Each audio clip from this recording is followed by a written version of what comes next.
Hello friends, welcome to my channel. આજે આપણે કાઠિયાવાડી ભરેલું શાક બનાવવાની રેસીપી જોવાની છે. જો આવું મસ્ત બનશે તો આપણે ચલો એ રેસીપી સ્ટાર્ટ કરી દઈએ. ફ્રેન્ડ્સ, આવું મસ્ત મજાનું કાઠિયાવાડી શાક બનાવવા માટે રેસીપી જુઓ. તો ફ્રેન્ડ્સ, બટેટાનું ભરેલું શાક બનાવવા માટે બટેટા, ડુંગળી, રીંગણા અને મરચાં લઈ લીધા છે. ધોઈને સાફ કરી લીધા છે.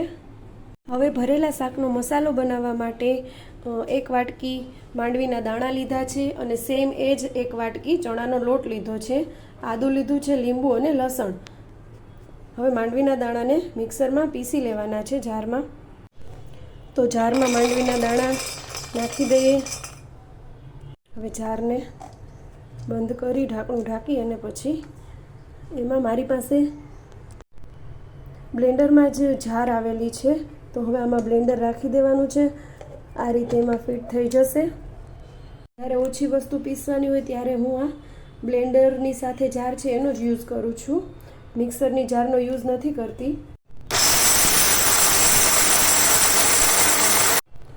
તો જુઓ, સરસ રીતે માંડવીના દાણાનો ભૂકો થઈ ગયો છે. એકદમ બારીક ભૂકો કર્યો છે આ રીતનો, એટલે મસ્ત મસાલો બનશે. હવે એક ડીશમાં ભૂકો કાઢી લઈએ.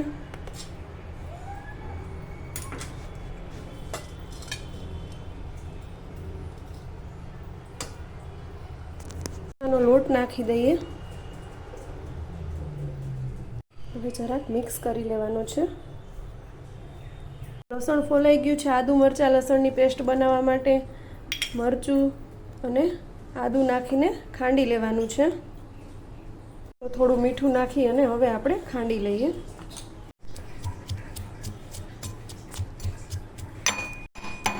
તો આદુ મરચાં લસણની પેસ્ટ બની ગઈ છે. હવે આપણે ભરેલા શાકનો મસાલો બનાવીએ.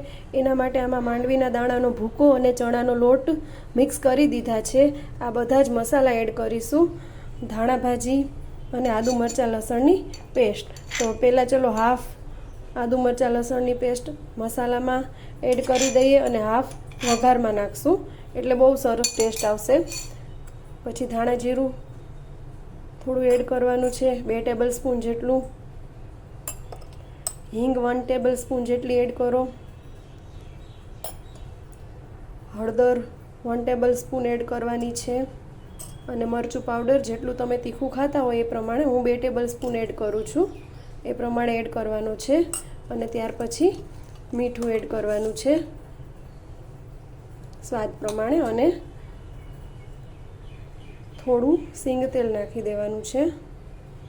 પછી વ્યવસ્થિત મસાલાને મિક્સ કરી લેવાનો છે.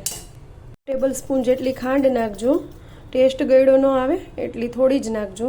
અને હવે થોડું લીંબુ નીચોવી દઈએ. અને હવે ધાણા ભાજી. ચલો હવે આ બધું આપણે મિક્સ કરી લઈએ વ્યવસ્થિત. તો જુઓ ફ્રેન્ડ્સ, ભરેલા શાક માટેનો મસ્ત મજાનો ટેસ્ટી મસાલો બની ગયો છે. હવે આપણે એને શાકભાજી જે આપણે લીધા છે, બટેટા, રીંગણા, મરચાં, ડુંગળી, એમાં ભરી દેશું.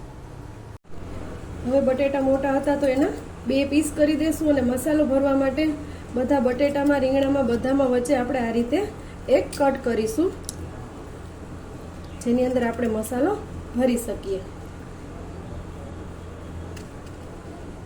મરચાંમાં પણ બી કાઢી અને કટ કરવાનો છે. ડુંગળીમાં પણ એવી જ રીતે કટ કરી દેવાનું છે. હવે આપણે જે કટ કર્યા છે એમાં મસાલો ભરી દેશું, જે આપણે બનાવ્યો છે એ બધામાં.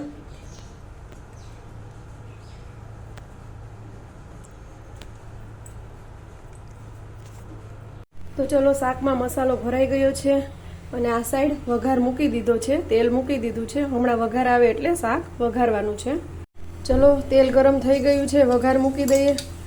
રાઈ, જીરું, હિંગ એડ કરી દઈએ. હવે તજ લવિંગ નાખવાના છે.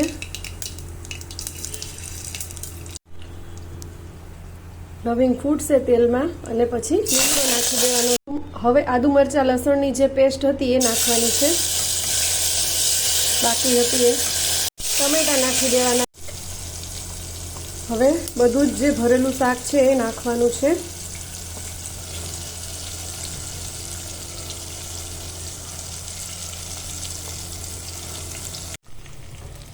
હવે બધો મસાલો એડ કરવાનો છે. 1 ટેબલસ્પૂન ધાણા જીરું, 1 ટેબલસ્પૂન હળદર, 2 ટેબલસ્પૂન મરચું પાવડર.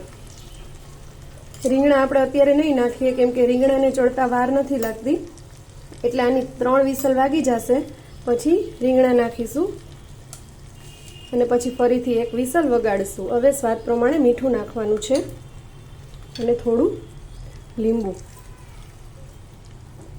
થોડું પાણી નાખવાનું છે અને પછી બધું મિક્સ કરવાનું છે. થોડું વધારે નાખજો કારણ કે ચણાનો લોટ છે એટલે પાણી શોષી લેશે, તો શાક બેસી ન જાય એટલા માટે 1/2 ગ્લાસ જેટલું પાણી નાખી દેવાનું છે. હવે વ્યવસ્થિત બધું મિક્સ કરી દેવાનું છે.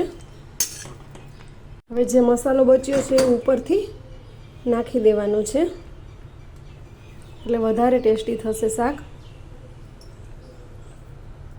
તો જુઓ બધો જ મસાલો નાખી દીધો છે અને રીંગણા પછી નાખવાના છે. પહેલાં આ બધું બાફી લઈએ. તો હવે કુકરનું ઢાંકણું બંધ કરી અને 3 વિસલ વગાડી લઈએ. તો ચલો હવે આપણે આમાં રીંગણા નાખી દઈશું અને ફરીથી 2 વિસલ વગાડી લઈશું. શાક મસ્ત ટેસ્ટી બની જશે. થોડું પાણી એડ કરજો જેથી બેસે નહીં. તો રીંગણા નાખી દીધા છે કુકરમાં અને હવે ફરીથી 2 સીટી વગાડી લઈશું. તો ફ્રેન્ડ્સ, શાક ચડે છે ત્યાં સુધીમાં ફુલકા રોટી બનાવી લઈએ.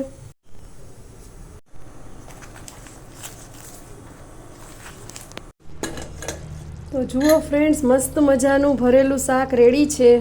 ચલો એમાં થોડી ધાણા ભાજી નાખી દઈએ. બહુ મસ્ત ટેસ્ટી બનશે. એકવાર જરૂરથી ટ્રાય કરજો અને જો તમને મારી રેસીપી ગમતી હોય તો પ્લીઝ મારી ચેનલને લાઇક, શેર અને સબસ્ક્રાઈબ કરજો. Thank you. ફુલકા રોટી સાથે સર્વ કરીને ખાઓ, બહુ મસ્ત ટેસ્ટી લાગશે. Thank you.